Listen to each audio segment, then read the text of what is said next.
The RockLords family was formed out of a group of Harwood High School friends.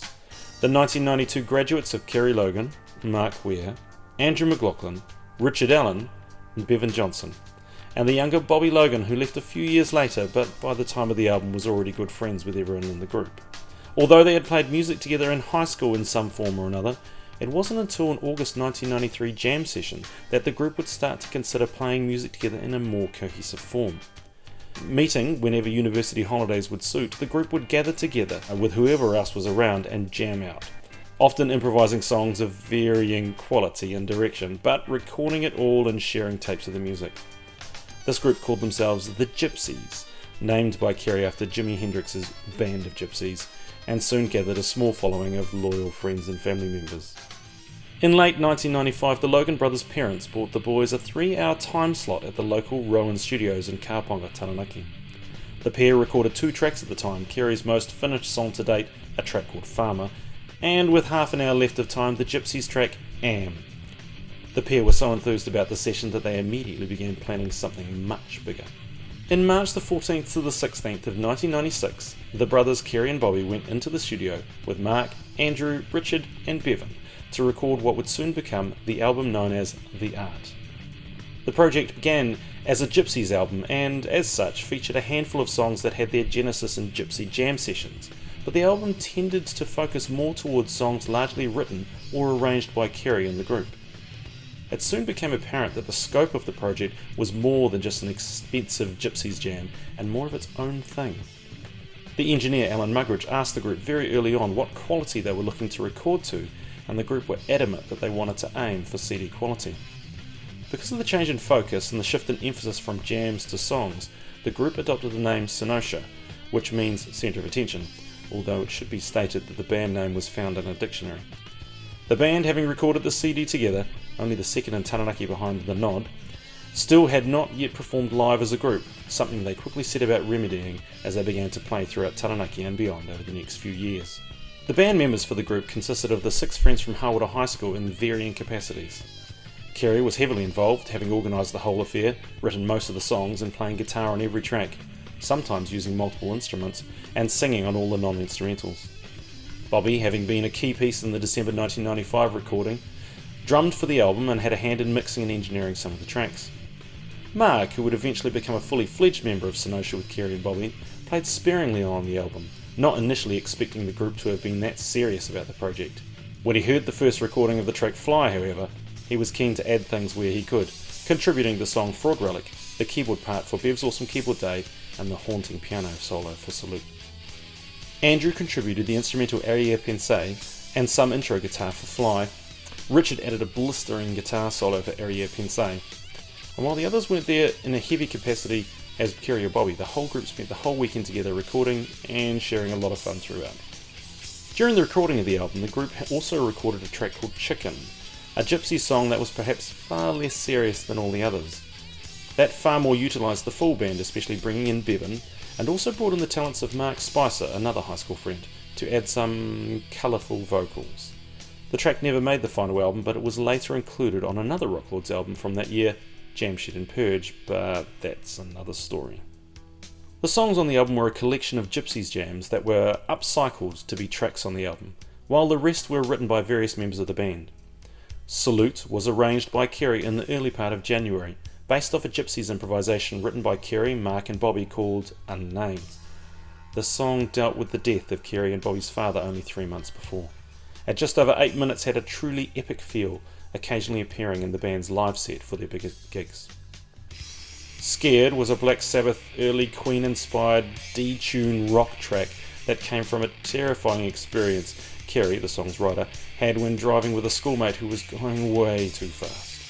The vocals for the track were sung through a pair of handheld walkie-talkies that the band had as a nod to Supergroove and their clever recording prowess.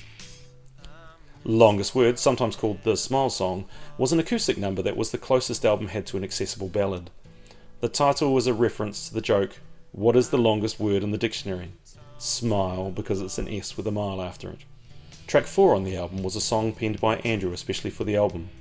Andrew, who would later stop being an active part in the music of the band but instead take over management and various support roles, was still at this stage heavily involved with the music of the Gypsies. The track arrière-pensée, a French-based term meaning a concealed thought or intention, was an instrumental where Andrew played the core guitar while Richard added the two lead solos. The fifth track was an instrumental called Glisten Chorus, a smaller loop-style improvisation that Kerry had first played a couple of years earlier on a 4-track tape recorder. It is the only song on the album that only features one member. The first 5 tracks featured either very sparse vocals or none at all, and were perhaps symptomatic of the band at the time. They had been an instrumental improvisation band and singing was not natural to them. Certainly, Kerry, who took the main vocals on the album, didn't consider himself a singer until a few months after, when the band was starting to establish itself more. The 6th song on the album was The Brutal Fly, taken from a part jam session, part written musical joke by Kerry, Bobby and Andrew. The track became a Primus-esque stunner that grew out of almost nowhere. If you listen carefully to the track, you can almost hear it being written as it is recorded. The song would become a live staple for the band for many years to come. After that came Bev's Awesome Keyboard Day, a Gypsies jam from 6 months prior to the recording of the album that featured a heavy keyboard centre. The track, named when Kerry asked the band what the track should be called and Bevan replying faster than anyone else, was originally improvised and performed and then later recorded on the album by Kerry, Bobby and the brilliant Mark. 8th on the album, and perhaps the key track, or single if you like, was Farmer. The song had been recorded by Kerry and Bobby in December in '95, and this time the song was given a bit more care and attention. While not too dissimilar intent, the increase in skill level of the musicians meant that the track was truly able to shine. Like Fly, this would go on to be one of the band's big songs going forward. Towards the end of the recording, Alan again asked the band if they had any more tracks they'd like to lay down. They already had 8 and there was an hour or so left in the day. Mark suggested a small piano riff he'd been working on, and within the hour the band had written and recorded the entirety of the instrumental Fraud Relic, which the band then used as a closer for the album. The song would also be used over the next year to finish their live shows. The album was finished in March of '96 with some tidying up and some mixing done by April. In May, the DAT was made and sent off to Korea to be pressed. The band name, the photo sessions, the album artwork was all packaged together, mostly by Kerry, and then the wait for the delivery of the CDs began. On the afternoon of June the 18th, 1996, 10 boxes containing 1,000 CDs of Sinosha's The Art arrived at Kerry and Bobby's house in Hawera, and before the end of the day the album had been driven around the town and sold to a large number of friends and family. The album was later reviewed by local papers and received some airtime on some radio throughout New Zealand, although nowhere near enough for many people to have heard it. The band began practicing and playing shows across Taranaki and further, promoting the album and looking to progress themselves as a band.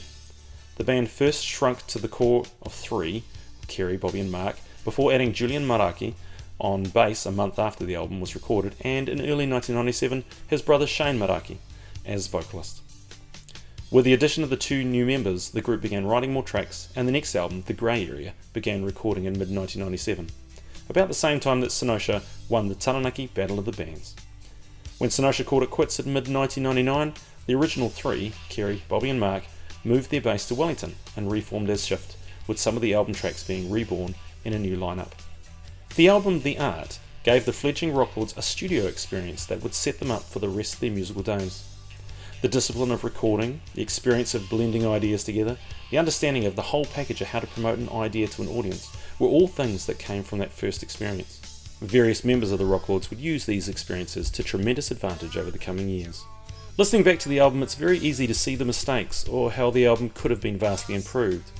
But the raw sound and the shared joy that is evident in the recordings still shines out today. If you are interested in listening to this long-forgotten gem of an album, you can listen to it on the rocklords.bandcamp.com. I'll link to it in the description, or here on YouTube, or on various streaming services such as Spotify. These, however, are my thoughts on the album. What do you think? What have you heard? What's your favourite song? Would you like me to break down any one of them, or play them live?